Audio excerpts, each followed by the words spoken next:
Let me also understand from you then, are you telling me then that there will be nothing that Elon Musk would think about when he's making these decisions in DOGE with regard to his own companies, with regard to SpaceX, with regards to Tesla, with the kind of AI research he wants to do, with the kind of space exploration that he wants to get into? Are you telling me that he's going to be completely neutral in this entire DOGE mission, DOGE activities, and he will not think about the kind of investments and the kind of businesses that he has? Well, I trust the judgment of my friend, President Trump. And the president made it very clear the first group of characters that was hired by him was recommended by people who were, that they told him, this is who you need to hire. They advised him, you need to hire this person, you need to hire that person, you need to hire that person. And these people turned out to be bad characters in the first presidency. The president is wiser now. He's already been down this road. He knows exactly who needs to be hired. He knows exactly who needs to be advising him. And many of my close friends are filling these roles right now as we speak. And I know them personally. And I'm telling you that the focus for this administration is not SpaceX, is not Tesla, is not X.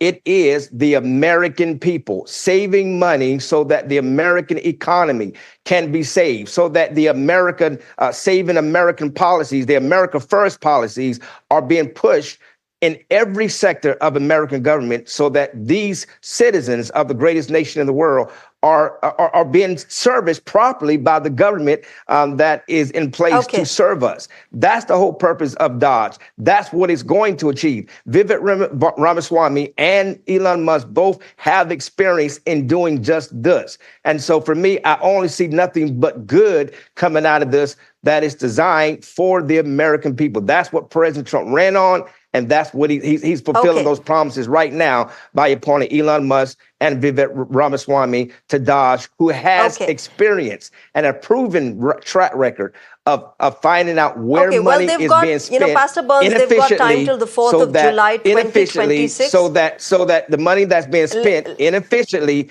it will go towards the American people.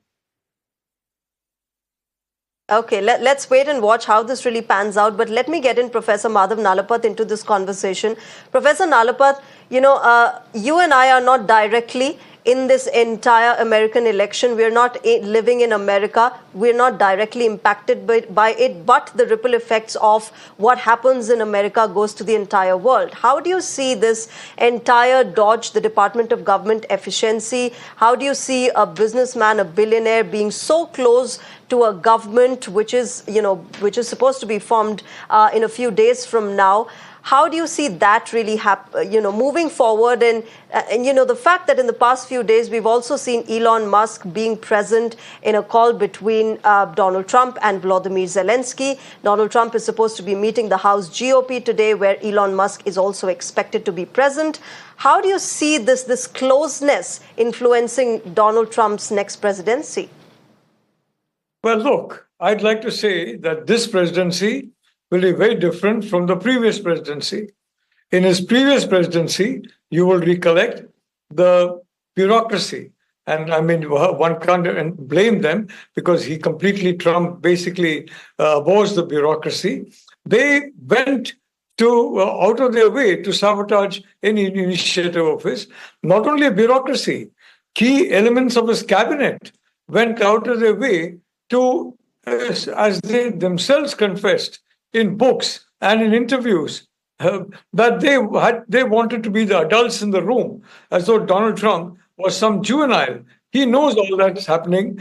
He knew all that was happening, and I don't think he lacks the understanding to prevent much of that from happening now. Now, Trey, everybody's talking about DOGE, but don't forget, what comes to my mind are the Doges of Venice, 1,000-year rule of the Doges of Venice. Professor Nalapat, apologize for intervening. I'd just like to inform our viewers, those are live visuals coming in from the White House, where Donald Trump, the president-elect, is meeting with the current president, Joe Biden. That smooth transition of the government happening. We are getting those live shots. Yeah, there you go. the live shots from the White House coming in at this moment where both leaders are present. Remember back in 2020 when Donald Trump had lost the election. This is, a traditional invitation that goes on from the current president to the president-elect. That was not extended on part of Donald Trump. But this time around, President Joe Biden and Donald Trump meeting at the White House. The two leaders are still settling in there, I believe. We'll keep getting you the latest from White House, but let's get back to our discussion. Professor Nalapat, please go on. Look, I would like to say very clearly that Elon Musk was wise in not being a part of government. When you're a part of government and you're a big businessman, you're going to lose money. And Trump lost money in his first term. He's going to lose money in his second term. Otherwise, he's going to land up in serious trouble. I don't think Elon Musk wants that. So he's keeping out of government. This is not a formal government department. It's an informal advisory committee, and of two as of now. And this committee, the president may or may not agree with their advice, but it's the president and those around him who have got operational capability who are going to take the decisions. And I doubt that Elon Musk, he must be having a battery of lawyers, given the amount of wealth he's got, and that they would be very clear as to how he needs to avoid any so-called conflict of interest. And like I said, everybody has jumped to a conclusion this is about crypto. No, in my view, it's more ambitious than that. It's a historical reference to the Doges of Venice, who lasted 1,000 years. So the signal is these reforms are going to last 1,000 years. Whether Trump succeeds or not, I don't know. Whether Musk succeeds in avoiding problems because he's so close to the President of the United States, who's not very popular with many people. And I've heard some ridiculous things said about him. For example, that, he will throw Taiwan under the bus. All his cabinet picks are basically very realistic about the problem that the United States faces with China. I don't see any of them looking at throwing Taiwan under the bus. All kinds of ridiculous charges are now being flung at him before he takes charge, to discredit him before he takes charge.